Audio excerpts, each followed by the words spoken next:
Efa ndresaka ny fanabeazana ihany sika fa ny baccalauréat indray no resahana eto tsy miova ny daty izay efa nofaritana anatanterahana izany fanadinam-panjakana baccalauréat izany hoy ny ministera tompon'andraikitra eo ampandrindrana ny lamina farany ny ministera amin'izao fotoana izao mba hatomombana ity fanadinam-panjakana ity.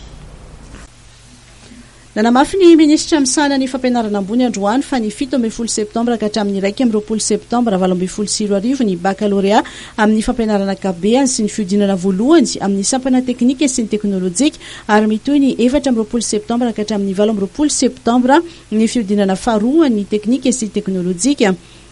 700 sy 4,7 sy rahetsy no isa ny mpiadina baka ao amin'ity taona ity ka nahitana fitombony aotra faingo 7,0 isanjato izany raha ampitahaina tamin'ny taona 17 sy 20.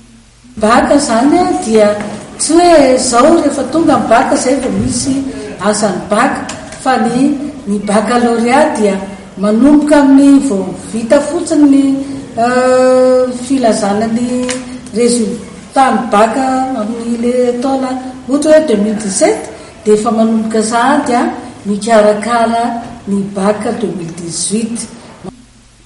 Nanomboka omaly talata 20 aogositra ny fampisitahana mandritry ny 40 andro ireo isafidiny lazadina ao amin'ity taona ity. Efa mpikarakarana ny pitsopitsony rehetra ny ministera amin'izao fotoana izao raha nanambarany ireo tompon'andraikitra androany.